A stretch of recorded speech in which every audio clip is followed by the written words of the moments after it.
This is Craig with Authentic Battle Damage, and today we're going to be looking for the win condition.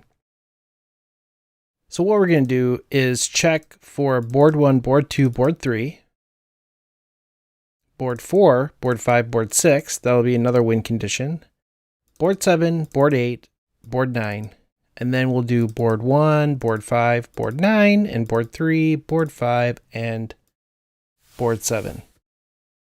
So at the end here, at the end of our things, we're going to have what's called we'll call it the top row win.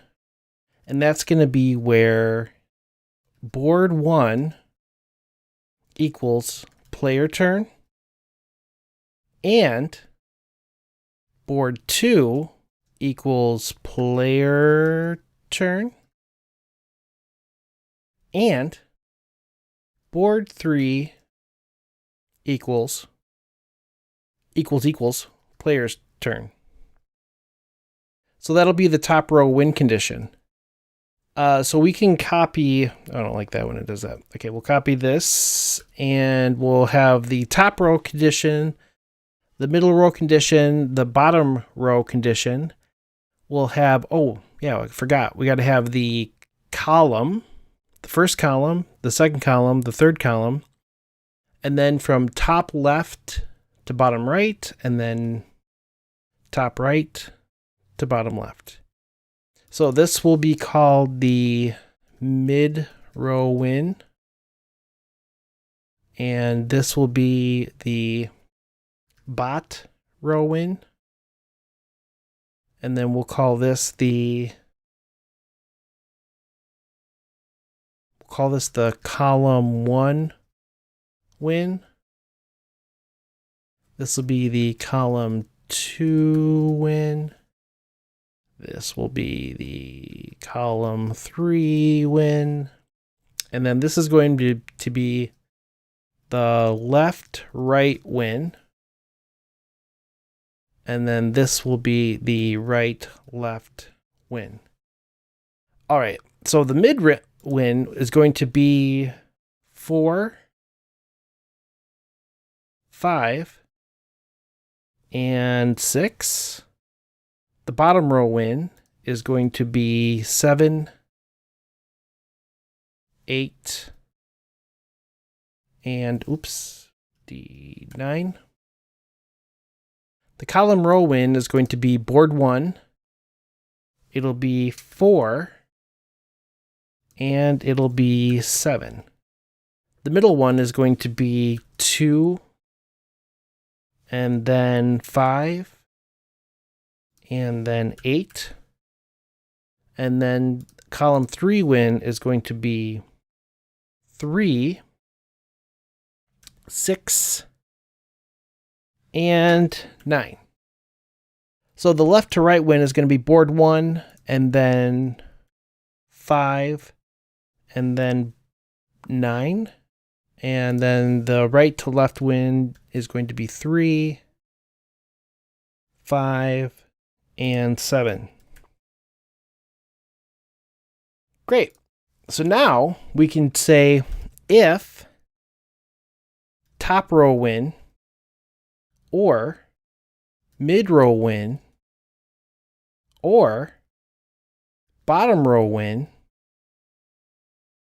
or column 1 win or column 2 win or column 3 win or left right win or right left win. Then we can say win message equals string.format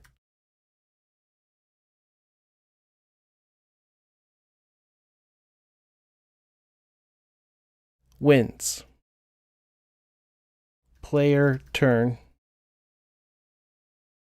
All right, so let's go up and create this win message.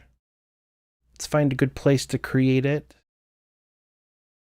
We'll put it right here. So we'll say if, actually, we'll put the win message up here. String win message equals if win message dot length is greater than 0.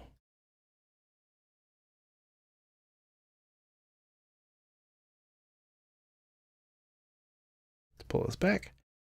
Then we can do console dot write line win message. Now, and then see now we got a problem, because then the game is just going to continue. So let's create a variable that will be our game over variable, and we'll put it in our while. So while not game over, we'll continue through this loop, and then here we can then say game over equals true, and then we can do continue, and this is related to the while. Yeah, you can actually see when you highlight it. So what the continue will do is it'll break out and come back up here, and then it's going to see, ooh, game over is true. So then we're going to break out all the way down here. And I like the way when I highlight this right here. Oh, there. Yeah, darn it. Darn it. Let's see if I can make this. Oh, it says while game over. So then here we could do console.writeLine. Thanks for playing. Thanks for playing. Good job.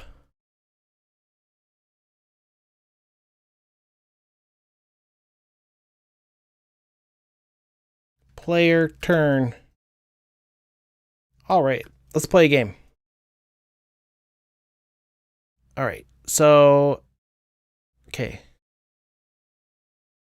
X's turn. X comes out strong with A1.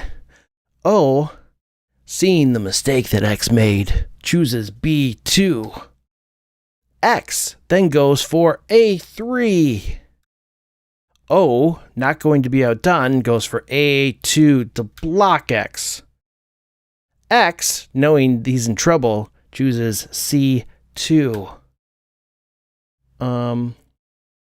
Okay, then B. Ooh, I just realized we have to come up with the draw condition. O is going to choose B3.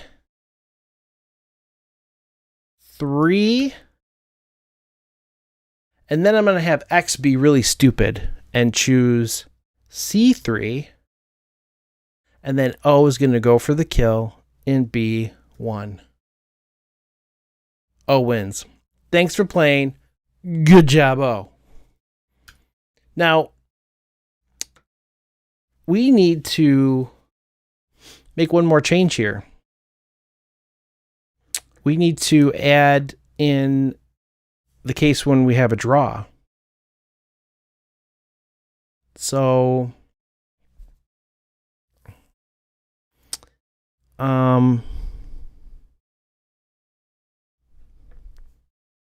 what's the best way to do that? So if win message is greater than 0, someone's won, and then the game is over. So here what we could do is we could say if board one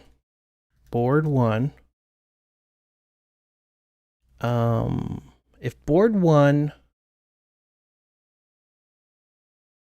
dot is, no, that's not what I want. String dot is null or white space. Okay, if string is null or white space, board 1 equals false. So this is one way we could do it, is we could check each of the boards, and if they're all filled in, then we know we have a draw. Because if someone had won, we would have shown the one message. So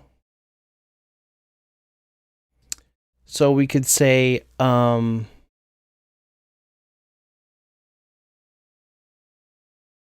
go back to that.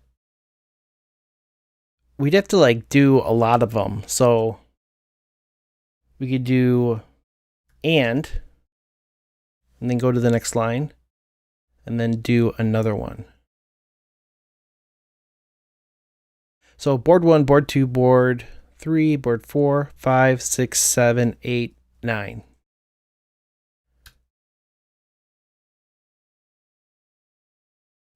And then we could fill in 2, 3, 4, 5, 6, 7, 8, 9.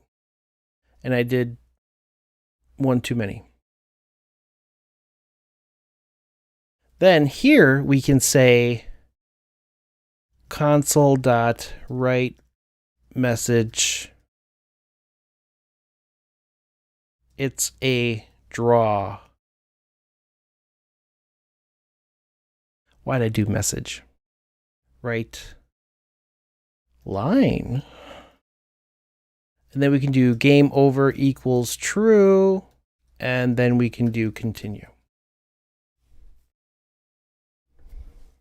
Continue. All right, let's test that out and see how that works. Oop, I got an error. Oh, that's because I accidentally put this in here. There. All right. Okay. So let's do A1. And then O goes for B2. X goes for A3. O goes for A2. X goes for C2. O goes for B1. X goes for B3. And then O goes for C3. And then O goes for C1. It's a draw. Thanks for playing. Good job, X. Aha! That's not what we want. So, we don't... Okay, why don't we just say thanks for playing? Good job, X. It was a draw. All right. So, we are done with our game. Our game is complete. So, now that we've finished it, we are going to begin the refactoring of it. And we're going to be implementing these ideas in C#.